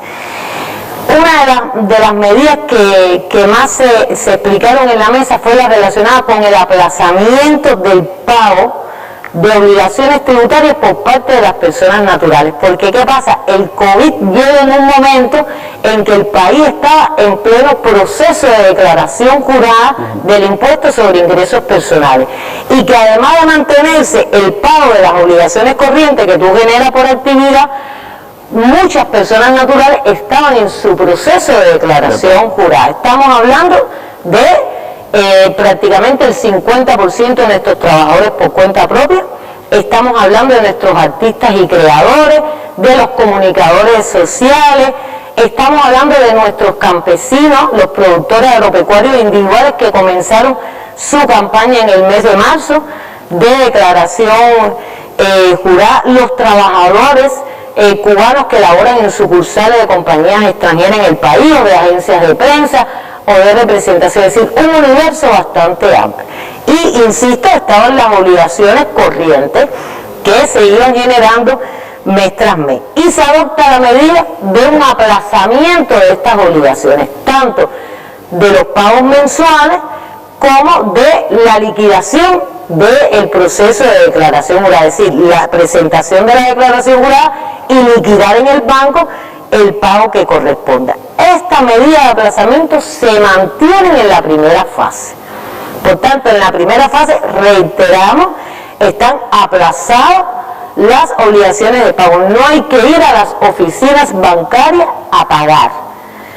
Y, bueno, por supuesto, ni a las oficinas tributarias a presentar el modelo de declaración jurada. Y entonces, en la segunda y tercera fase, y de esto voy a aclarar un grupo de aspectos que nos parecen importantes, se comienza, sobre todo en la segunda, a restablecer los pagos aplazados, es decir, se activa de nuevo las obligaciones de pago que quedaron interrumpidas durante esta etapa de enfrentamiento a la epidemia. Pero aquí, importante, cuando nosotros decimos se interrumpe porque ya un grupo de actividades de trabajo por cuenta propia y también en el ámbito artístico van a ser posibles y lo ejerciendo, pues por supuesto ya esas personas que van a ir recuperando, como explicaba Martica, el ejercicio de esa actividad, pues entonces ya van a estar en condiciones de pagar esas obligaciones. Pero estamos claros que no lo pueden hacer en el primer mes y quizás ni en el segundo. Entonces se está evaluando dar un plazo de hasta 6 meses a partir de que se activen estos plazos, para que entonces las personas naturales vayan y paguen estas obligaciones que quedaron interrumpidas. Pero como estamos yendo también dentro de la estrategia económica, incluso dentro de la propia conceptualización, dentro de los propios lineamientos y eliminando trabas a partir también de mecanismos más financieros, pues entonces estamos ofreciendo una bonificación sobre el monto o el importe del impuesto que tienes que pagar por cualquiera de las obligaciones.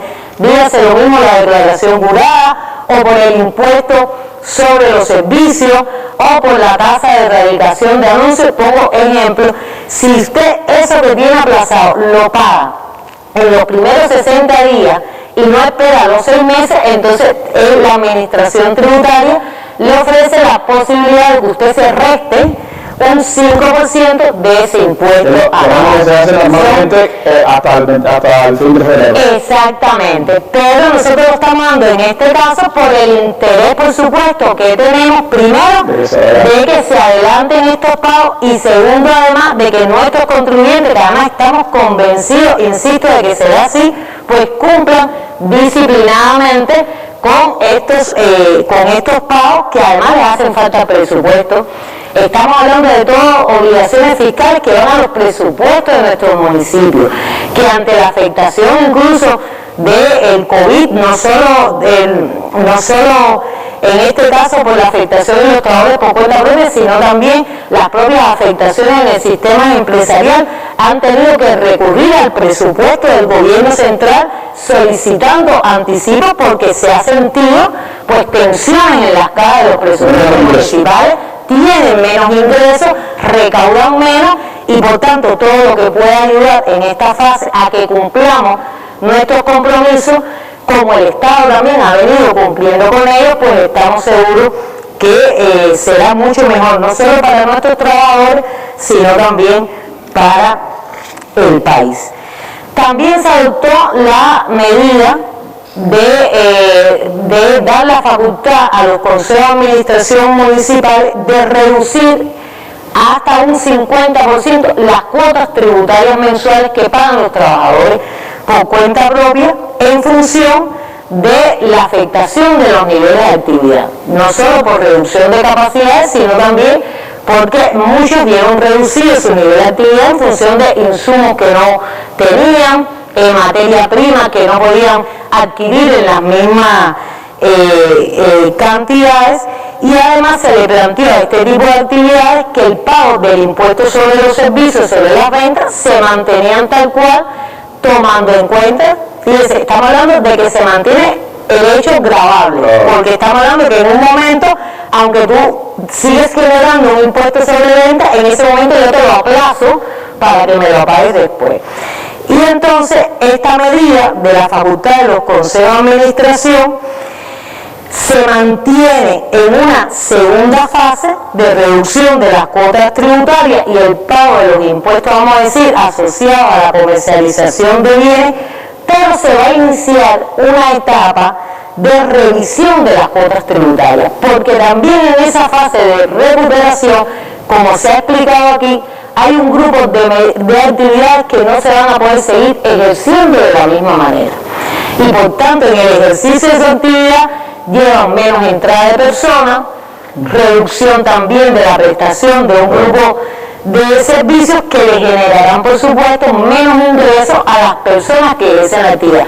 Estamos hablando del tema de las cafeterías, estamos hablando también de los restaurantes, estamos hablando en determinados arrendamientos con determinadas características, las actividades, por ejemplo, asociadas a la recreación, como son los bares, que entonces sí vamos a mantener, se va a mantener la medida de que hay que evitar la concentración de personas y según las fases tiene que respetarse el distanciamiento físico, pues ya no podrán entrar la misma cantidad de personas. También los trabajadores por cuenta propia, como explicaba la ministra, se reorientarán a otras actividades o se reorientarán dentro de sus propias actividades, porque lo importante es que todas las personas que tienen un empleo lo ejercen y obtengan eficientemente utilidades de este, tanto del sector estatal como el no estatal. Pero entonces, ¿qué va a pasar en la tercera fase? Va a haber una adecuación de las cuotas tributarias en función del escenario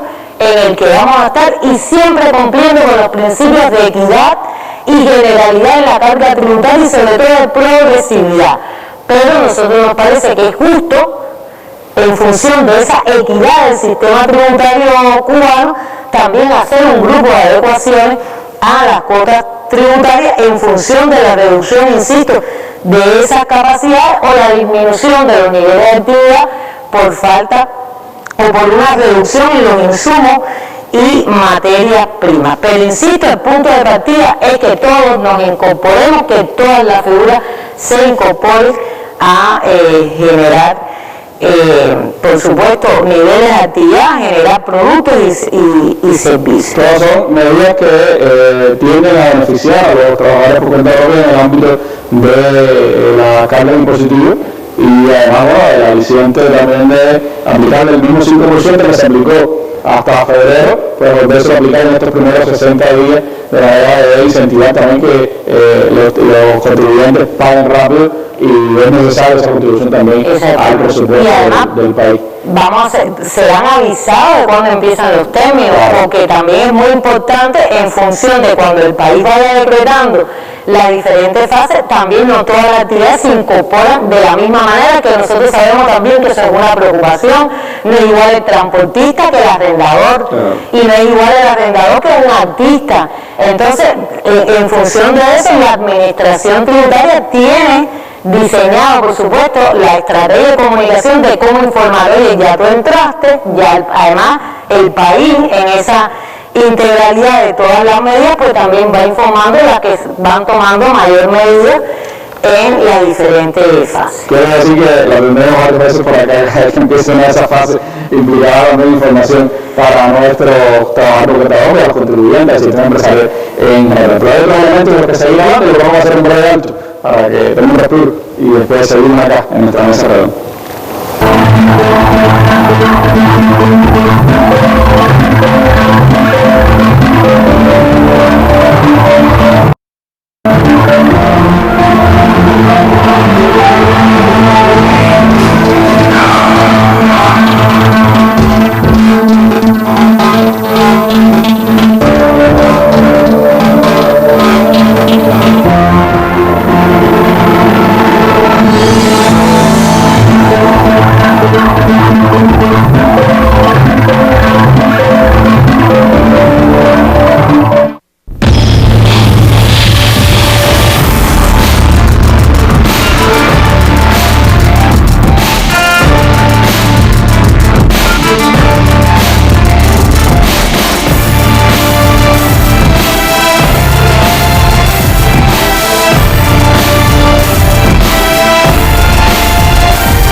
Hablábamos con la ministra de Finanzas y Precios sobre medidas presupuestarias y tributarias que tienen evolución en las tres fases de esta primera etapa de la recuperación post-COVID-19. Pero hay también otros asuntos que atañen a las actividades que atiende el Ministerio de Finanzas y Precios y que tienen también evolución durante esta etapa de recuperación. Hay elementos de precio, las multas, los seguros, que son, creo que temas también de interés, ministra, explicar cómo va a transcurrir en estas tres fases de la etapa de recuperación, y también que pueda explicarnos cómo se va a garantizar que todas las entidades que participan de estas decisiones vinculadas al Ministerio de Finanzas y Precios pues se han preparado para ir ejecutando por fase estas decisiones.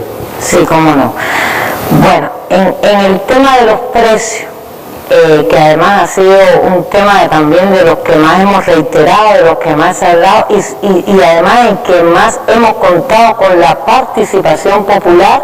Estamos hablando en temas de finanzas, porque yo creo que también el pueblo ha estado en el combate a la indisciplina, a la ilegalidad, a las manifestaciones también de corrupción, sobre todo al actuar ilícito que tanto vulnera, por supuesto, también a la población, a derechos incluso de la propia población, pero el tema de los precios ha sido un tema puntual. Yo creo que es válido que recordemos que a partir de las medidas del incremento parcial del salario que se produce en el segundo semestre del pasado año, también buscando que precisamente ese salario o ese incremento salarial en el sector presupuestado tan merecido, pues no tuviera efectos contraproducentes en el sentido de no perder la capacidad de compra que estamos creando a más de 1 millón de trabajadores que ejercen en el sector presupuestado. Pues entonces había que regular un grupo de precios importantes tanto por prestación de las entidades del sector estatal como de no estatal, incluso se lleva un grupo de facultades a las autoridades locales para topar determinados precios, y se produce una congelación de esos precios, sobre todo concentrado en el comercio minorista, es decir, en la comercialización hacia la población y en los servicios hacia la población. Y por determinadas razones ha sido necesario mantener esas regulaciones de precios. Después vinieron las medidas del bloqueo más agudizadas en el mes de septiembre, con un fuerte impacto en la finanza del país, en la adquisición de combustible. Todos recordaremos ese último cuatrimestre del año 2019, donde también resistimos y donde también vencimos, como nos ha dicho nuestro presidente. Y bueno, vienen entonces las medidas del COVID, donde incluso no solo se respetaron estas regulaciones de congelamiento de precios, sino que se dieron un grupo de adecuaciones, como por ejemplo la prestación de servicios por parte de las entidades empresariales no debían facturarse con más de un 5% del margen de utilidad, sobre todo para preservar el enmarcamiento de los gastos presupuestarios del sector presupuestario y fundamentalmente en la salud pública. Entonces se adopta la medida de mantener congelados estos precios para mantener protegido en su mayor parte a la población, aunque sabemos que no podemos luchar o enfrentar todas las condiciones que en materia de precios se dan cuando no se cumplen determinadas reglas del mercado, como es el tema de la relación precio-oferta, oferta-demanda, y en función de ello el precio, porque hemos tenido la escasez de un grupo de productos que aún con determinadas regulaciones, pues ha habido personas inescrupulosas que han especulado con el precio de esos productos por la propia necesidad que tiene la población, y de ahí las medidas de enfrentamiento. Fíjense que estas medidas de enfrentamiento a las actividades económicas ilícitas han venido acompañadas también de un enfrentamiento en la reventa de estas medidas, que no solo responden a una actividad económica ilícita, sino también a una reventa hacia la población, y que, como se ha planteado aquí, son medidas que llegaron también para mantenerse. Ahora, en esta primera fase, aunque mantenemos la congelación de los precios, se establece que las producciones locales, o en el caso de las producciones locales, las administraciones, las autoridades de los territorios puedan establecer los precios mayoristas. Porque ya se ha explicado aquí, el país necesita producir alimentos. El país necesita que se hagan producciones propias, pero también tenemos que ir a un desarrollo local, a un desarrollo territorial sostenible, sobre todo priorizando la producción de alimentos y sobre todo la generación de mini industrias que nos permitan resolver necesidades puntuales y territoriales, que además forman parte también de ese balance, o formarán parte también de ese balance alimentario. Entonces tenemos que crear los mecanismos que sean más fáciles en la aprobación de ese precio, que es de producción local, que es de producción territorial, y que casi siempre es derivado del aprovechamiento de las tierras de esos territorios y de las materias primas presentes en esos territorios. Y así estará la primera y la segunda fase, pero en la segunda fase tenemos un gran reto, y es que se presenta la aprobación gubernamental para entrar ya en la tercera fase, la actualización.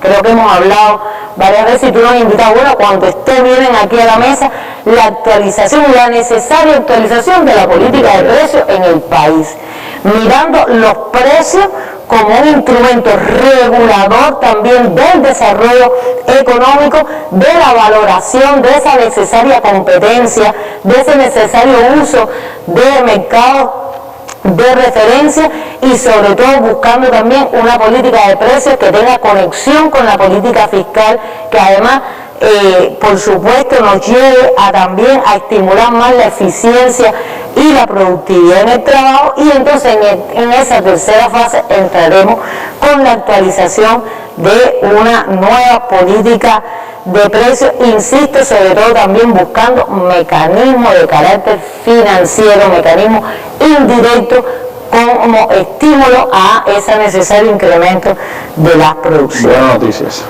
Y en el tema de las multas, en la primera fase se mantienen las medidas adoptadas durante el enfrentamiento al COVID, y es que las multas que se imponen por contravenciones e infracciones en esta etapa, sobre todo enfrentamiento de contravenciones de carácter sanitario, porque se violan las medidas higiénico-sanitarias o por algún actuar ilícito que generó la aplicación de multas derivada del artículo 8.3 del Código Penal, pues entonces se van a mantener su cobro a través de las unidades de la PNR o las oficinas que hayan habilitado los consejos de defensa municipales, porque como sabemos no se están prestando los servicios desde las propias oficinas de control y cobro de multas, pero hay que cobrar las multas que se deriven de este necesario enfrentamiento. Y por supuesto se restablece el cobro pasivo de las multas de infracciones de tránsito y multas judiciales y del Código Penal, como explicamos. Ahora, ya en la segunda y tercera fase se abren las oficinas de control y cobro de multas y comienzan a darse todos los servicios desde estas oficinas de control y cobro de multas, cuidando y preservando, por supuesto, las medidas de distanciamiento social entre sus trabajadores, entre sus especialistas, entre sus gestores de cobro y también con la población. Se reactivan entonces consecuentemente los términos para duplicar las multas. Es decir, si hasta ahora usted estaba en el día, voy a poner un ejemplo, en el día 20 y no había pagado la multa, llegó el COVID, se interrumpió el término. Cuando entremos en la segunda fase, las personas saben que le quedan 10 días para que esa multa no se duplique, porque está a punto de vencer los 30 días. Y están todas las medidas relacionadas con el seguro. También nuestras empresas de seguro, sobre todo la empresa de seguros nacionales, que es la empresa que presta más servicios de seguro, tanto los seguros de vida como los seguros agropecuarios a la población, pues suspendió los trámites presenciales ante las oficinas de seguro y se interrumpieron los términos para la concertación o renovación de las pólizas o las reclamaciones de seguro. Esto se mantiene así en la primera fase, y ya en la segunda fase se empieza paulatinamente a iniciar la atención presencial a los asegurados nuevos clientes, a actualizar las tarifas y las bonificaciones, así como las comisiones, y en la tercera fase entonces sí quedan restablecidos todos los servicios a nuestros asegurados, incluyendo la atención presencial. Por último, nosotros queremos hablar y hacer referencia a otra de las medidas que en términos de finanzas se adoptaron a favor de la población para también tributar a favor del necesario distanciamiento físico y el aislamiento social, que fue el suspender el cobro de los servicios de electricidad, agua y gas, en las oficinas habilitadas para el cobro de este tipo de servicios, tanto en la Unión Nacional Eléctrica como en las empresas de gas manufacturado, como en las empresas de cobro de agua, es decir, en este caso en la capital, Agua de La Habana, y en las demás las empresas de recursos hidráulicos. Explicar que esto se ha mantenido también por la vía electrónica, es decir, aquella población que no quiere acumular el pago por estos servicios, porque recuerden que los servicios sí se han mantenido facturándose, puede irlo pagando, pero no está la obligación de ir hacia esta oficina. Esto se mantiene así en la primera fase, es decir, que no está la obligación de ir a pagarlo a la oficina. Las personas que quieren lo pueden hacer por la vía electrónica o al cobrador, en el caso de la empresa eléctrica, y entonces a partir de la segunda fase se reanuda el cobro del servicio eléctrico y de gas manufacturado, estableciéndose incluso plazos por estas empresas para el pago de las deudas atrasadas, y por supuesto se reactiva la inspección comercial para con los clientes en aras de lograr que se paguen todas las obligaciones que fueron atrasadas. Ahora, como explicaba Randy, y muy rapidito, hay que tomar un grupo de acciones, cada organismo, y en la integración también los organismos entre sí, que garanticen este paso gradual y la implementación de estas medidas. Nosotros vamos a mencionar solo algunas, porque en el orden interno también estaremos informando a nuestra población por los canales de comunicación. La primera es potenciar, y lo explicaba la ministra del Trabajo, de conjunto con los organismos rectores de actividades, los trámites de oficio en el registro de contribuyentes. Yo creo que esa medida también llegó para quedarse. Todo lo que nosotros, en términos de altas a los contribuyentes, de que se inscriban, y de bajas, es decir, de servicios registrales, podamos hacer de oficio, en plena conciliación con los organismos rectores de relación, hay que mantenerlo y evitar trámite de la población, para además evitar concurrencias de personas en la oficina de la ANAC. Le anuncio a nuestros contribuyentes, que además forma parte del programa de informatización y sobre todo del gobierno electrónico, que se trabaja aceleradamente en el diseño de incentivos y de bonificaciones a los contribuyentes que paguen los impuestos, las tasas y las contribuciones por la vía electrónica. Y no nos falta mucho para ello. Por tanto, aquel contribuyente que pague en 60 días y además llegada a la segunda fase pague entonces por la vía electrónica, lo más probable es que tenga mayor incentivo, porque entonces lo hizo por la vía electrónica. Y en el caso de nuestras oficinas municipales de administración tributaria, que son las que le prestan el servicio directo a la población, adecuarán sus horarios en dependencia de la fase y de las medidas higiénico-sanitarias que rectoreen esta fase, cumpliendo con todas las medidas de distanciamiento físico, pero sin dejar de atender a nuestra población, al igual que las oficinas de multa.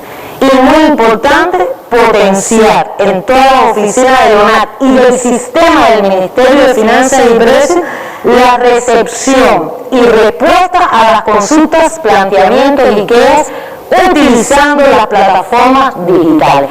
No solo que la población se queje o la población nos dé alguna sugerencia, sino también responderle por esta vía, tanto el Ministerio de Finanzas o el organismo que guarde relación con el contenido de esa petición. Como siempre, reiterar, está ahí en la pantalla nuestros canales de comunicación. Mañana estaremos respondiendo las dudas, las inquietudes, la ampliación, porque son un grupo de medidas importantes, aquellos que por supuesto nos pregunten determinados detalles y precisiones, y como siempre le decimos a nuestra población, están todos los canales de comunicación abiertos, no solo por la vía electrónica, sino también telefónicamente, para que se puedan acercar a nosotros y poderle dar respuesta a sus inquietudes y también a las quejas y sugerencias, que como siempre decimos son bien importantes. Hasta aquí. Son acciones que se han venido más aperturando en estos meses, y que implica que mañana tenemos seguro, no solo a los compañeros del Ministerio de Finanzas y Precios, sino a la Oficina de Administración Tributaria, que se va a hacer muy activa en la respuesta a las personas, y creo que ahora sin duda interrogantes, preguntas, de hecho ya van llegando sobre el tema tributario. Creo que además los incentivos y las cosas que están anunciando pues propiciarán también que haya un intercambio fructífero. Ya está buena parte de toda esta información ahora mismo en Cuba Debate, así que pueden ir a leer, a ampliar la información ahí en Cuba Debate y leer detalles de primera mano de todo este amplia explicación que se ha hecho en nuestra mesa redonda de hoy, de las decisiones en el ámbito laboral y también en el ámbito financiero, tributario, presupuestario en el país, para encarar las tres fases de la primera etapa de recuperación post-COVID-19, acciones que implican a todos los centros laborales del país, a todas las formas económicas del país, también por supuesto a los trabajadores en primer lugar. Creo que son parte de las decisiones ordenadas que ha ido tomando nuestro gobierno para enfrentar, como mismo se hizo, de una manera organizada, de una manera bien pensada, toda la etapa de enfrentamiento, pues la etapa post-COVID-19, y son medidas que, reitero, iremos explicando a lo largo de esta semana. Mañana estaremos de nuevo a las 6 de la tarde acá en nuestro programa. Me acompañarán el ministro de Justicia, la fiscal general de la República y el presidente del Tribunal Supremo Popular, para también analizar el trabajo de estas entidades durante la etapa de enfrentamiento y lo que viene ahora en estos importantes elementos, sobre todo que garantizan la seguridad de nuestro país, la ley ante todo, y creo que habrá servicios importantes para la población, algunos que han tenido, otros pues comienzan ya a dar sus primeros servicios y son parte importante de las informaciones que mañana les tendremos en nuestra mesa redonda. Le agradezco muchísimo a la ministra de Trabajo y Seguridad Social y Finanzas y Precios que me hayan acompañado hoy en nuestra mesa redonda, y los invito a nuestro programa de mañana. Me quiero despedir con las imágenes del día, un tributo desde la mesa redonda a una de las glorias del deporte cubano, Juan Castro García, un mago de los receptorías que ayer lamentablemente falleció, pero que deja un legado para la historia del béisbol revolucionario cubano. Con las imágenes de Juan Castro nos despedimos. Muy buenas noches.